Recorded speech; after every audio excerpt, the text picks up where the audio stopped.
setting new standards in podcast excellence. You have joined the WBT, fully focused on business and taxes. Here is your host, Michael Lodge.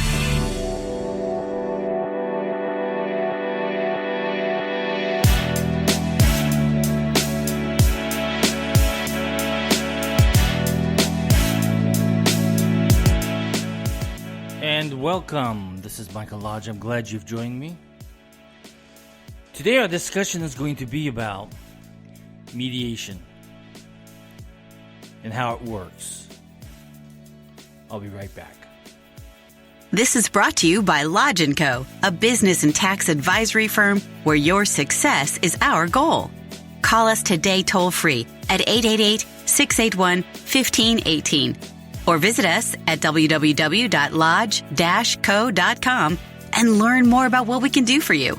Lodge & Co., your source for sound business and tax services.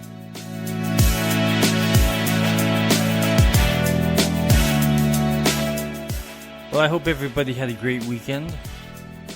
Kind of a wet one here in South Florida, in Palm Beach. Lots of rain. This morning I got up to take the dogs out at 5 o'clock, and I tell you, it was coming down, cats and dogs. But it was raining really hard. Listen, I wanted to get into mediation.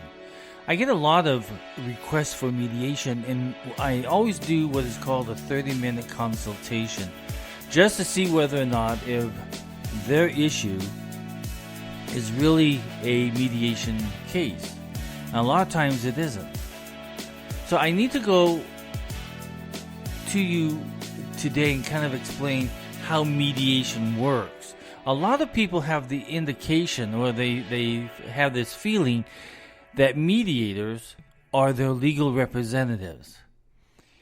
No way, no how is a mediator your legal representative. In fact, they can't even practice law. If they're an attorney, they can't even practice law while doing mediation. Individuals who are not attorneys cannot practice law. They cannot give you legal advice. What they do is they hold a consultation and listen to what the gist of the case is and whether or not if it meets the standards for mediation. Once it goes into mediation, a form is sent to each individual for them to list out the grievance. Whatever they feel that they need to put in there to present to the other side. Now remember, the mediator has to be impartial at all times. He cannot sway from side to side. He cannot do that. Just because you're hiring a mediator does not mean that that mediator is going to be on your side. But he's going to try and get both parties to come together and discuss. So what happens is you come into mediation, you fill out an intake form which identifies everybody's issues, who are all the participants. It's a bad Monday morning for words. Who the participants are in the mediation. If you're going to bring an attorney to the mediation, you can do that, or you can represent yourself. So you have those two options. So you're both going to come into the mediation. A lot of my mediation is done on a private conference room on the internet. And I also do it in conference rooms in buildings too. It's not all technology driven. But we sit down and what I do is I portray what the rules of mediation is going to be. Then I give each side at least 15 minutes to present their story or their case. And then we begin the negotiations, and we look at the opportunity of other views to be seen or heard. And the purpose of the mediator is to accomplish the role as the intermediary, where we bring you two together and discuss and negotiate how to resolve the issue. Now, I'm going to tell you right now, if I hear anything that is illegal, that is fraud, that is abuse, physical abuse or domestic abuse, I have to stop it immediately and I have to report it because now I've heard something that is against the law. But my role as a mediator is to get both of you to talk and to work something out. Then when we come to an agreement, we issue what is called a memorandum of understanding, and both parties sign to it because that becomes an illegal document in case there is a breach of any part of the negotiated mediation agreement that is broken.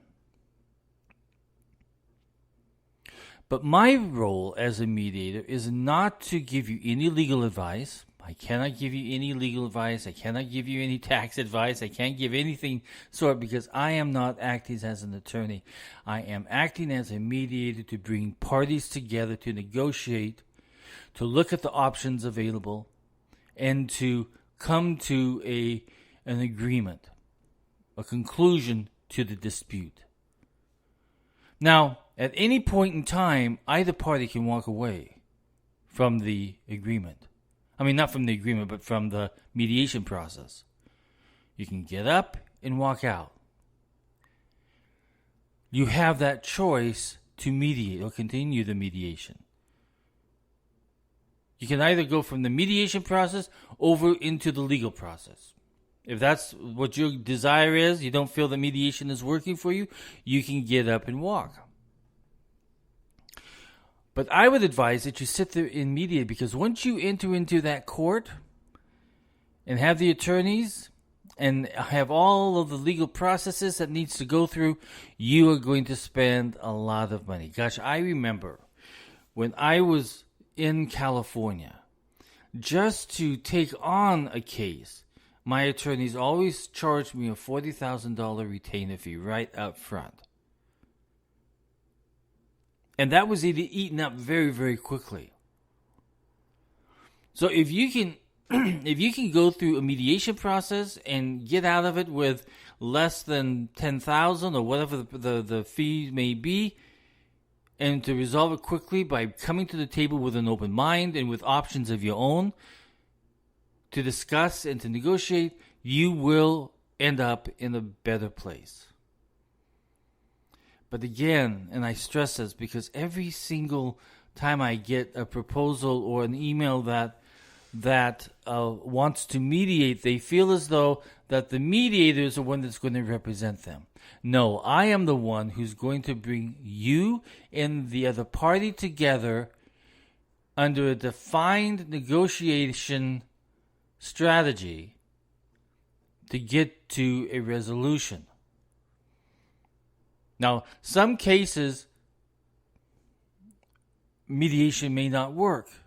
A lot of courts require now, especially in divorce situations and family situations, that mediation is done up front because it saves the court a lot of time.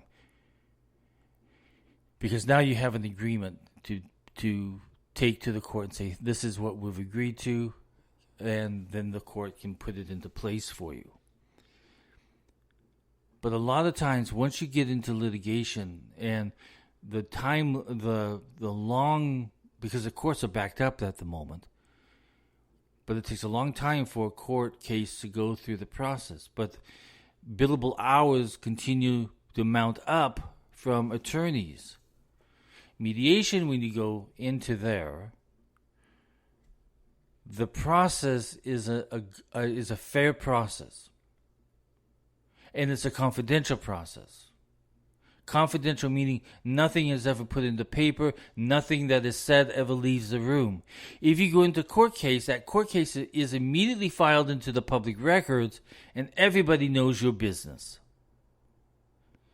But in mediation, it's kept quiet and confidential at all points, and even after the points of mediation. So I really want you to understand that a mediator is not acting as you're an attorney. as your attorney.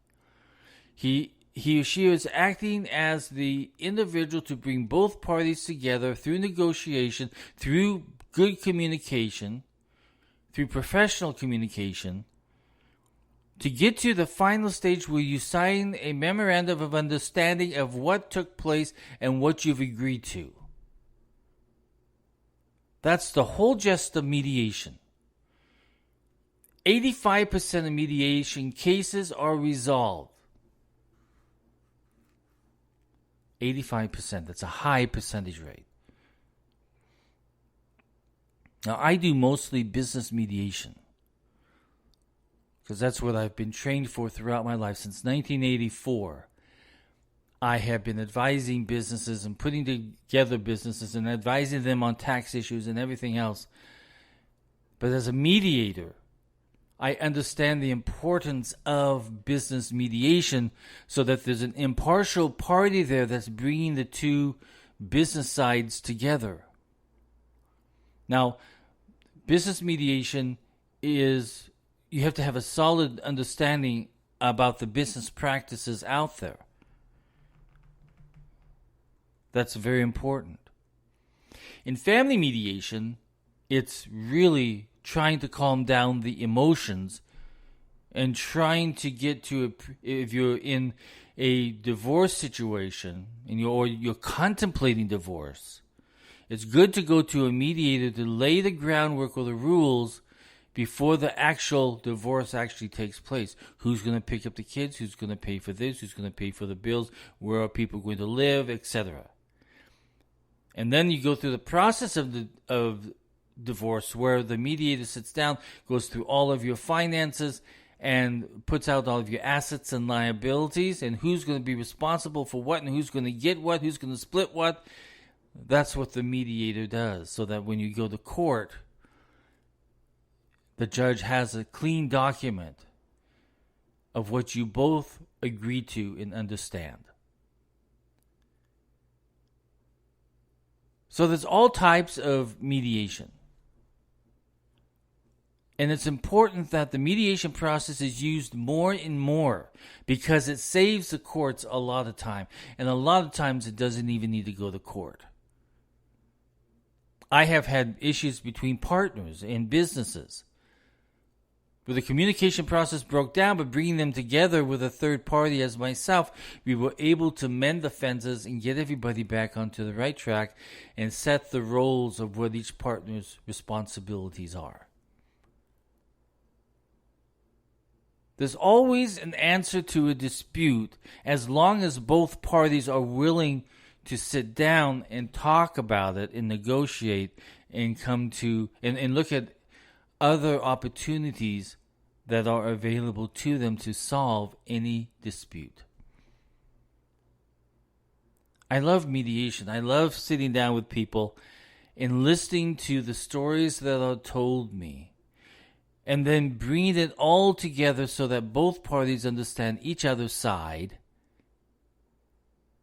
negotiate out a process, and then come to a conclusion with a memorandum of understanding so that both sides understand what their responsibilities are now. Mediation has been used centuries. It has been used by various countries. It has been used in union issues, in sports issues, healthcare issues, family issues, disputes between mom and dad, or disputes between parents and children. Mediation has always worked in so many different cases. So understand that mediation is the process. It's a process that you go through so that both sides clearly understand each other at the end. The mediator is never an attorney. He can never practice law in the act of conducting mediation. Can't happen. But that individual who's doing the mediation should have a solid understanding of what happens in business, what happens in families, what happens in divorce, what happens. They have to have a good background in that area that you've hired them to mediate. Now, I am an old dude, so I've been doing this since 1984. Which means that I have almost seen, gone through, been abused. I have almost seen everything through my clients' eyes as they have tried to run their business and as I have tried to run my business. One thing that I feel good about is that I have experienced so much in running businesses and helping people run business that I've almost heard every story and every scenario that's out there. I have had business operations in Asia. I have had business operations in all other ends of the world. And I have learned so much through experience. Experiencing the various aspects of international rules and different philosophies and how business is done in different countries.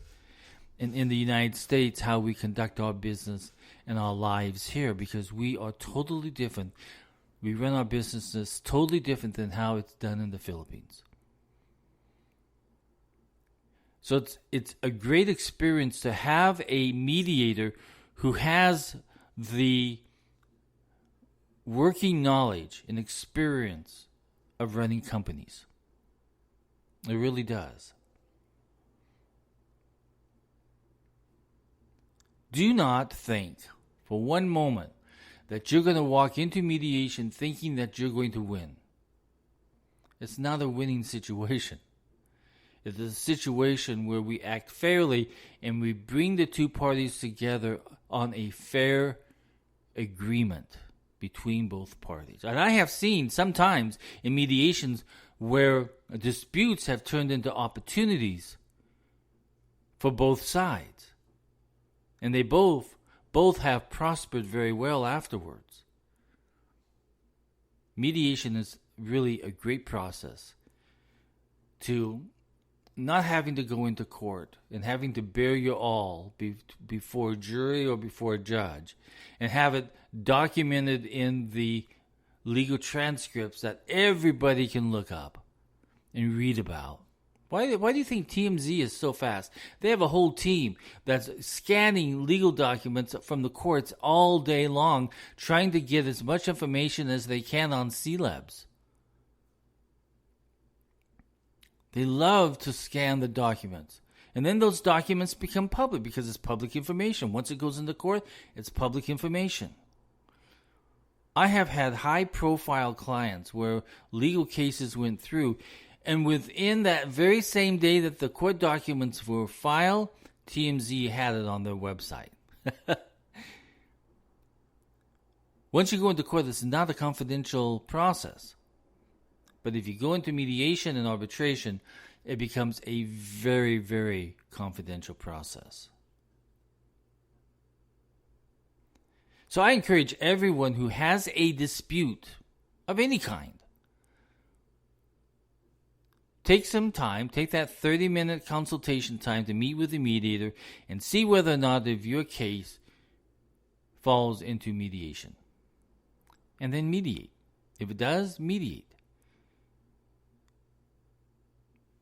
This is Mike Lodge for the WBT. Listen, if you have any questions, send me a text to 818-252-5682, 818-252-5682, and I will answer your questions. But remember, mediation is a really positive choice in resolving disputes.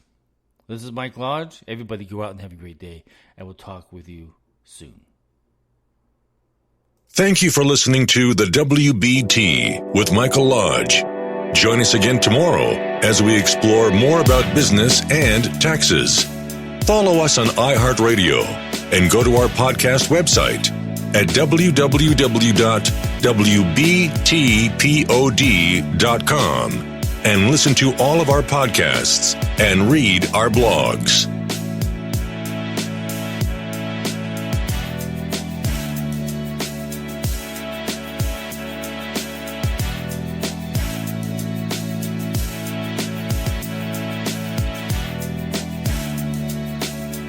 This podcast has been produced by Mike Lodge, fully focused on